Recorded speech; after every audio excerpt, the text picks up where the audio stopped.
We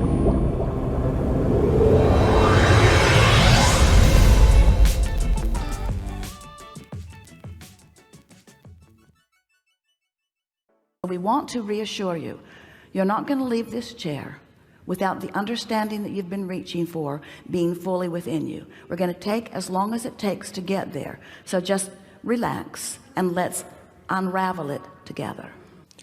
I'm curious about this because I don't see it. I believe there is a vortex. There are many laws in the universe. One of them is the law of polarity. Is there a nortex? Is there a swirling nortex of unwanted things? Yes. Also. Yes. Because yes. I've never heard someone say the truth about that. And well, it starts to feel like, yes, there's a wonderful, beautiful, whirling thing of everything that I want. Well, consider this, There's though. no shot that there's not a whirling thing of things that I don't want, because I can There are manifest. two ways that we want to answer that question. Okay. The first is, for everything that you want, there's an equivalent, precise equivalent absence of it. So you get that. We also want to say to you that when you have created and identified and found resonance with the vortex, not being in alignment feels equally awful to the pleasure that the alignment with it feels.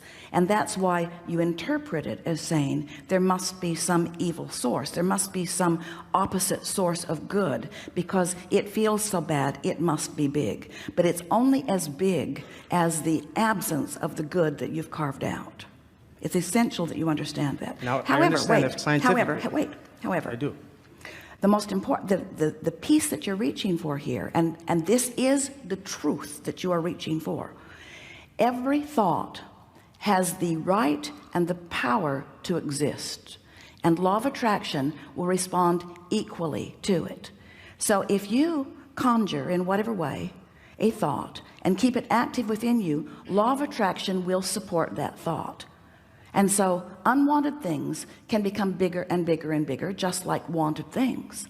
But the emotional response you have about it is always, every single time, no exception, and this is the truth that you seek, proportionate to the alignment that you have created. In other words, through life, as you become this, and the reason that we describe this vortex as if it is this tangible thing, and we get why it's hard to do that, and whether you do it or not doesn't matter.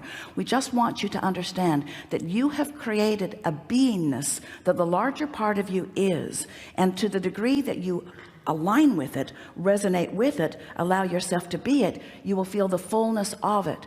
And anything less than the fullness of it is going to feel like something that is discordant enough that if it gets big enough, we understand why people want to assign a source to it, because it feels really, really big.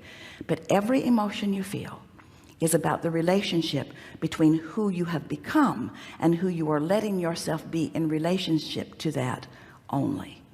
Now, that has to help you to understand that through all that you've been living, you have become, you are love, you are certainty, you are knowledge, you are power, yes. You are wisdom, you are clarity, you are those things. And when you allow it, oh, you've come home, it feels so good, this is who I am. And when you don't allow it, it feels like somebody other than you must be responsible for the not allowing of something that you want more than life itself, because it is life itself. I don't accept that. To me, 1000%. Everything happens, I take full response. I came out of that victim mentality a very long time ago. What was the question about then? So, wait, just we want to ask this in a way that you can really hear it. So your question was, all right, Abraham, I accept that I create my own reality, and I accept that there is a force, let's call it the vortex, let's call it God, or let's not call it God, you say, let's call it whatever it is, but I accept that there is this force of goodness which I can choose. But is there not a force of badness that I could choose? Is that what you're saying? I'm deliberate creator. Is there a good force or a bad force that I could participate in? And we say there is the expansion of who you are and the pinching off of it, and that's it. That is it. We'll tell you why we know this, and maybe it will resonate deeply enough with you that you'll get it once and for all, and maybe you have to work on it for a little while. this vortex that is hard to get your thoughts wrapped around because you can't see it or hear it. It's not this tangible thing. You can feel it. This vortex is the holder of the best that you have carved out, you and everyone else, from the beginning of exploring contrast. And it is so powerful and so dominant that that which is source energy resides in the energy of that goodness. It is so profound and so big, they're not adequate words to describe it or define it, but you feel it from time to time. And the absence of it is gut-wrenching. It wrenches my guts, yes. So and I understand that there's a buffer of time. But the reason I say about the nortex and the vortex is I come from, rationalizing reasons. I come from a contrasting environment that put a lot in my vortex. Correct. And I don't like not doing anything, but I'm not inspired to do anything. And the minute I try to take action, it feels like I'm forcing it. So pull back. That's not inspired action. What are you talking about? You can't move now. Not yet, not yet. You're forcing it too early. Okay, go now. Well, you're overthinking it, and there's nothing wrong with priming the pump. There's nothing wrong with a little action that sort of gets you into action. There's nothing wrong with that. You can't get it wrong. You can't get it wrong. I noticed that. Don't freak out. I've had so many crazy things happen in the past, and yet I'm still here, and I still smile at least once a day. Things are good. And like I tell my grandmother when she tells me that the world is the worst that it's ever been, I'm like, Grandma, we're on Facebook. Well, she's right. She's right. The world, I don't the know. world is the worst that it's ever been, and it's also the best that it's ever been, and you get to choose which part of it you play in. Okay, that's good.